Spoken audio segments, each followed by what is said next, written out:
I flew 5,000 miles to attend my brother's destination wedding. The night before, I was told I'd been uninvited. You're exaggerating. It's just a wedding, said my mom. I calmly walked away. The next day, I showed up anyway, with someone that left everyone speechless. I should have known something was wrong the second I landed in Santorini. Everything felt off, not in a bad way, just in a way that made my stomach feel weird. Maybe it was the long flight or the fact that I'd barely slept, but even as I stared at the postcard perfect view from my hotel balcony, something inside me nagged at me to be on guard. I tried to shake it off. This was supposed to be a happy occasion. My younger brother, Adrian, was getting married. And despite everything, the history, the tension, the way I always seemed to be kept at a polite distance from certain family things, I wanted to be here. No, needed to be here. Because even if Adrian and I weren't as close as we used to be, he was still my brother. And brothers showed up for each other, right? So, I showered, changed into something nice, and headed to the rehearsal dinner, hoping that the uneasy feeling in my gut was just jet lag. I couldn't have been more wrong. The restaurant was one of those beautiful open-air places built into the cliffs, where you could see the ocean stretching out endlessly under the sunset. Everything was bathed in a golden glow, and the air smelled like salt and grilled seafood. I walked in, scanning the room for a familiar face. I spotted my cousins first, then a few old family friends, all dressed up and sipping wine. Laughter and conversation buzzed through the air. The whole scene was warm, welcoming. Except, no one had noticed me yet. No one expected me. I took a step forward, and that's when Lila, Adrian's fiancée, turned around and saw me. Her smile faltered. Oh, you're here. It wasn't excitement. It wasn't oh my god, you made it. It was something closer to what are you doing here? I blinked. Oh yeah? Landed this morning. She glanced over her shoulder, and I followed her gaze straight to my brother. Adrian was standing near the bar, laughing, drink in hand, completely at ease. He hadn't even noticed me walk in.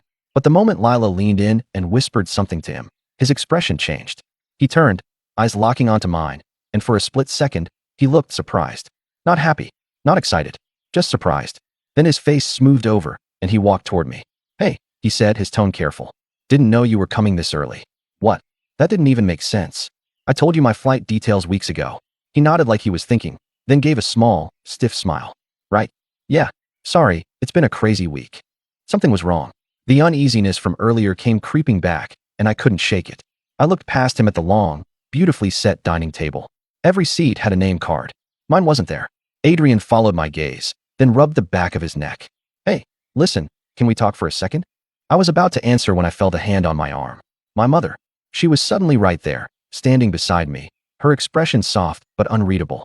Sweetheart, let's step outside for a moment. Her voice was quiet, almost coaxing. A sinking feeling settled in my chest.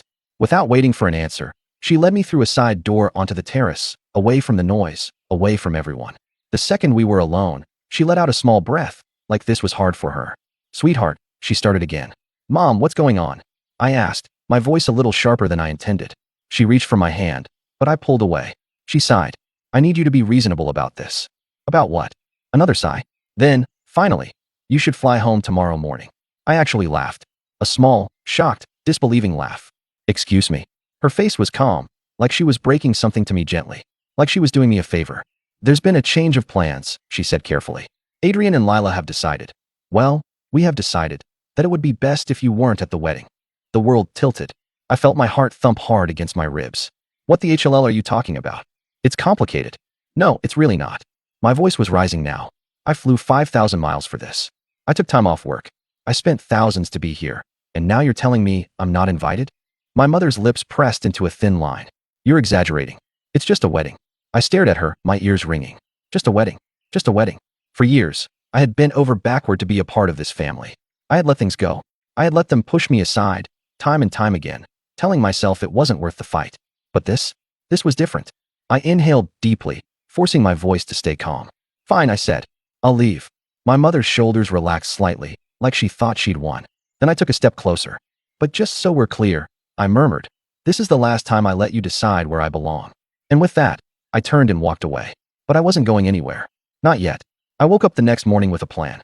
I wasn't just going to show up to that wedding. I was going to make a statement. Because if they didn't want me there, then I was going to bring someone they wanted there even less. By the time I arrived at the venue, everyone was already seated. The ceremony was set up on a stunning cliffside terrace, the ocean glittering in the background. The guests were chatting, sipping champagne, waiting for the show to start. And then I walked in. And I wasn't alone. I had walked in with my father. The father my mother and Adrian had spent years pretending didn't exist. The father they banned from the wedding.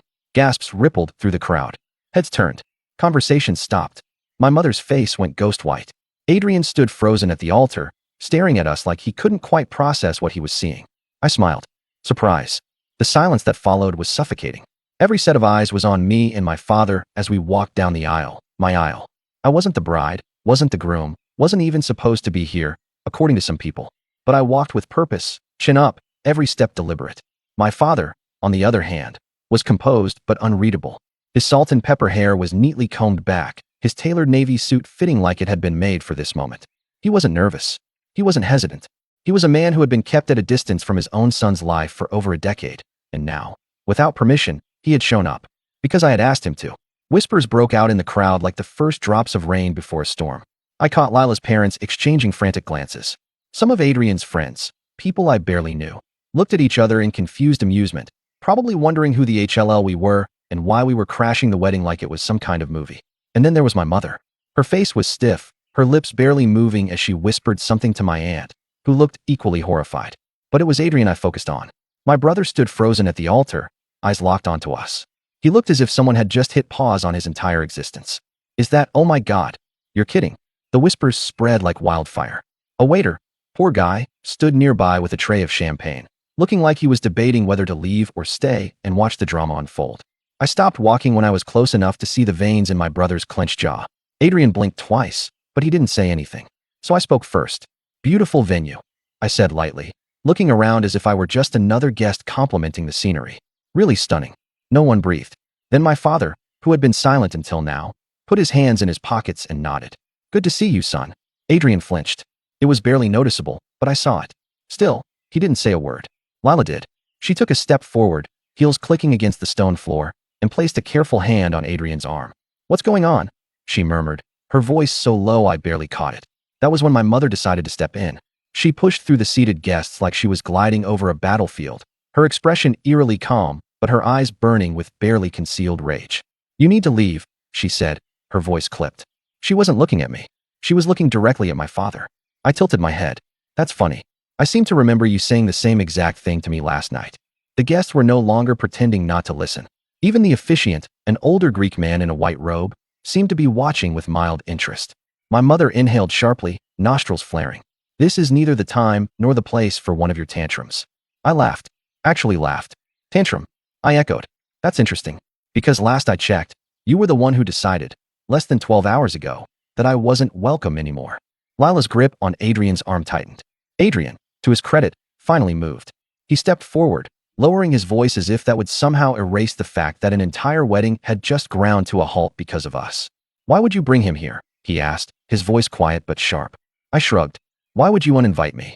A muscle ticked in his jaw. It wasn't about you. Really? I crossed my arms. Because it sure as HLL felt personal. Lila exhaled, visibly frustrated.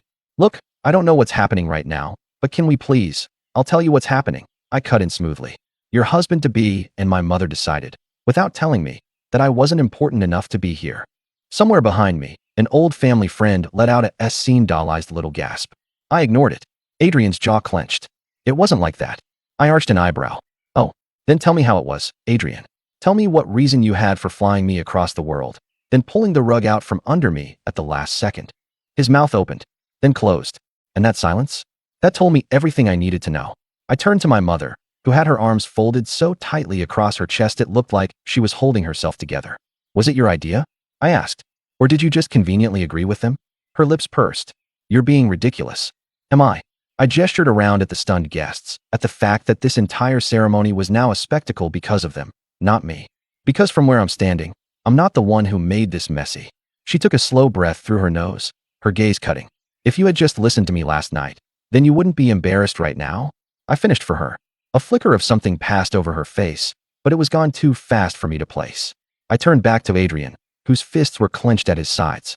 And maybe, if he had looked genuinely sorry, if he had shown even an ounce of regret, I would have let it go. But he didn't. Instead, he just exhaled sharply and muttered, "You always have to make everything about yourself."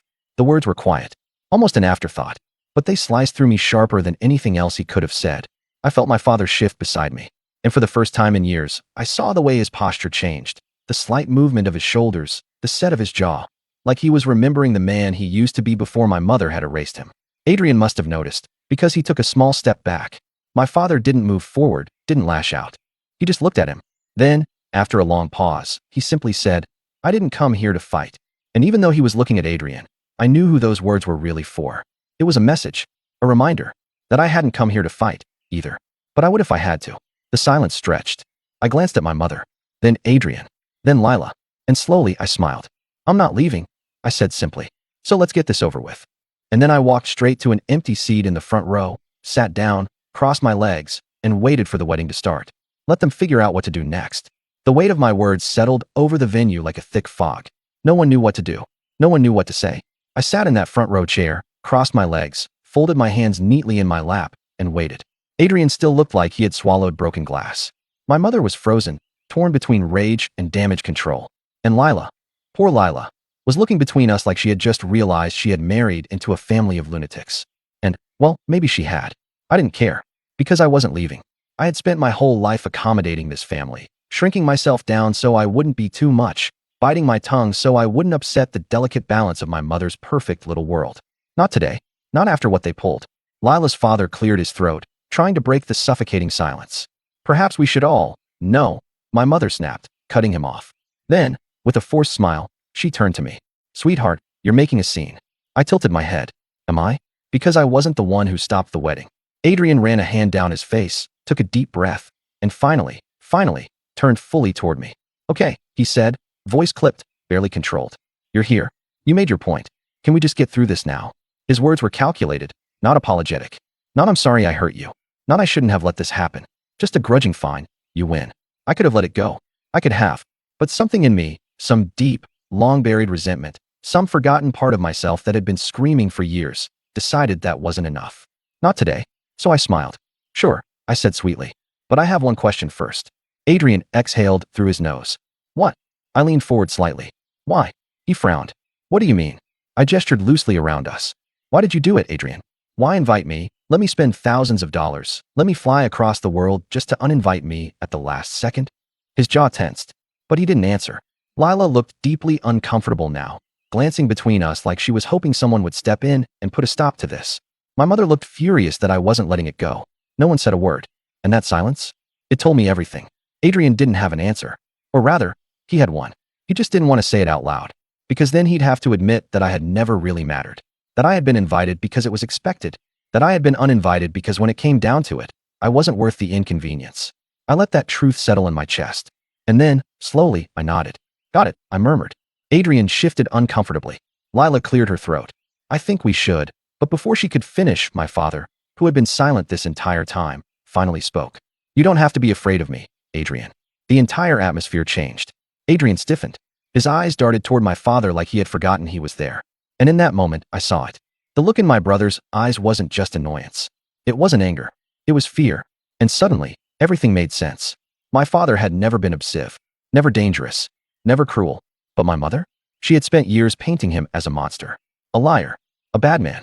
And Adrian, who had been too young to question it, too young to see the full picture, had believed her. He had always believed her.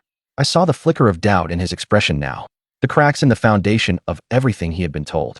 For the first time, I wondered if he had even known the full story of why my father had been banned from this wedding. I wondered if this was the first time he was realizing that maybe, just maybe, he had been lied to. The tension was unbearable. Then, without another word, my father turned to me. "Come on," he said quietly. "Let's go." And just like that, he started walking.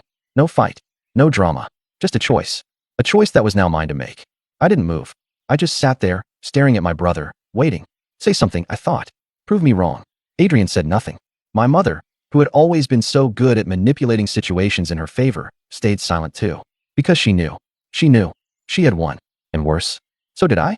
I swallowed the lump in my throat, exhaled slowly, and stood up. Then, without another word, I turned my back on them. And I walked away.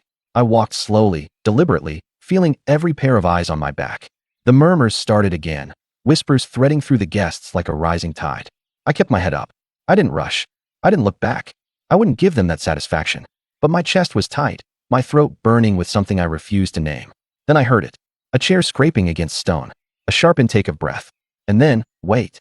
I stopped. The word had been quiet, hesitant. But I heard it.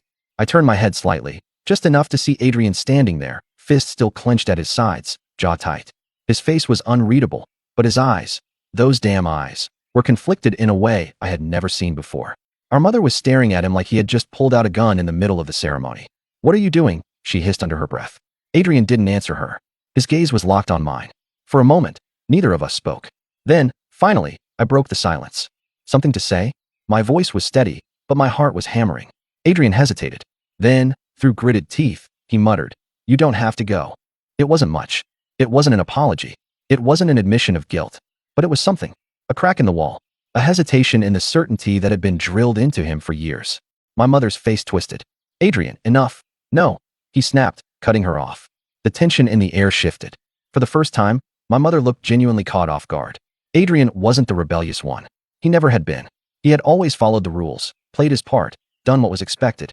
But now he was questioning it. I turned fully toward him, studying his expression. His lips parted slightly, like he wanted to say more, like he wanted to fix something. But he didn't know how. And that was the problem, wasn't it? He didn't know how. Because he had spent his whole life living under our mother's version of events, believing in a reality where I was the difficult one, where I was the problem, where he was the golden son who never had to think too hard about the messes that other people cleaned up for him. This was the first time he had ever considered that maybe, just maybe, things weren't so black and white. I could see it, clear as day. The uncertainty, the conflict, the question forming behind his eyes. What if I was wrong? And I wanted to let him sit with it. I wanted to let him feel it, let it twist and turn and dig into him the way it had dug into me for years. So I exhaled slowly, tilted my head, and asked, "Do you want me to stay?" Adrian swallowed hard. The guests were dead silent. Even the ocean waves below sounded distant, muffled. Then, finally, he answered. "I don't know," he admitted. The honesty of it hit me like a punch to the gut. I hadn't expected him to say that. I had expected him to say no, or yes, or just sit down, and let's get this over with. But not "I don't know." I didn't know whether to laugh or feel sick. Because the truth was, if he didn't know by now, then maybe he never would. The old me, the stupid, hopeful me, would have stayed anyway.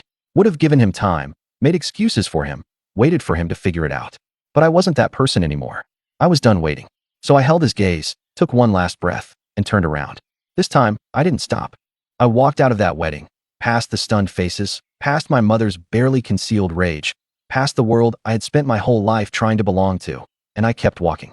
My father followed. Neither of us said a word. We didn't need to. Because for the first time in years, I wasn't leaving empty-handed. I was leaving free. The air outside was thick with salt and humidity, the ocean stretching endlessly beyond the cliffs. I kept walking, my father beside me, neither of us speaking. My heart was still pounding, but with each step, the tension in my chest loosened just a little. I had done it. I had walked away. But it wasn't enough. Not yet. Because my mother, Adrian, all of them, they still thought they had won. They still thought I would fade into the background, take the hit like I always did, accept what they had done and move on. Not this time. I pulled out my phone. I had been debating whether or not to do this, but after that little performance back there, yeah, it was time. My father glanced at me, his face unreadable. "What are you doing?" I smiled just a little, making sure I get the last word. And then, before I could second guess myself, I hit send. It took exactly 20 minutes for my phone to start blowing up. We had just reached the little boutique hotel my father had been staying at. One of those charming, quiet places with whitewashed walls and ivy-covered balconies. When the first call came in, I didn't answer. Then another. And another. I let them ring. My father raised an eyebrow.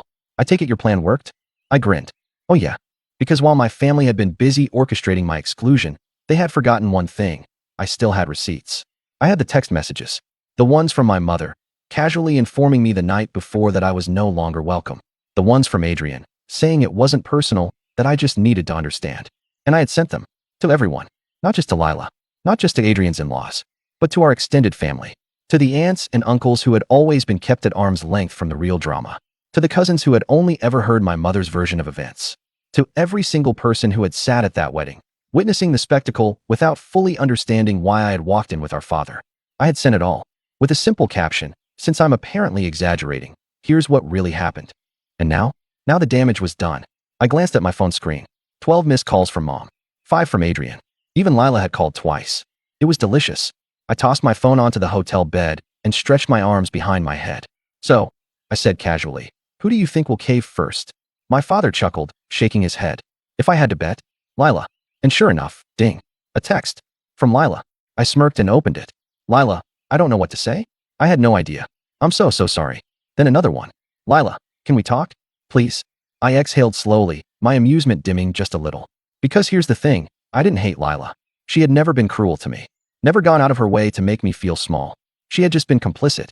And that was almost worse. I thought about ignoring her. About leaving her on read the way I had done with the rest. But no, I wanted to hear what she had to say. So I called her. She picked up on the first ring. Oh my God, she breathed. You let it happen. Silence. Then, quietly, I know. I let that hang between us for a second. You knew last night, didn't you? I asked. You knew when my mother told me not to come. And you said nothing. Another pause. She exhaled shakily. I didn't think it was my place. I laughed, sharp and humorless. You were marrying him, Lila. If anyone had a place, it was you. She didn't argue, didn't deny it. Just whispered, I'm sorry. And maybe, if she had said that yesterday, I would have believed her. But now it was too late. Good luck with the marriage, I said simply, and hung up. I didn't hear from Adrian until the next morning. And when I did, it wasn't a call. It was a text. Adrian, are you happy now? I snorted. Not I'm sorry. Not I messed up. Just blame-shifting bullshit. I stared at the message for a long time, debating whether to respond. Then I finally typed back. Not happy. Just done. And I meant it. Because I wasn't angry anymore. I wasn't even hurt. I was just done. With the game. With the expectations. With the twisted family politics that had kept me on the outside for so damn long. I had exposed the truth. I had forced them to see it. And now, they had to live with it. That was my revenge. Not rage. Not cruelty. Just the truth. And the knowledge that they could never bury it again. Not after this. Not ever. So I turned off my phone, stretched my arms over my head, and looked at my father. You feel like breakfast? I asked. He smiled, easy and warm. I know a great little place down the street. And with that, we walked out into the sun, leaving the past exactly where it belonged, behind us.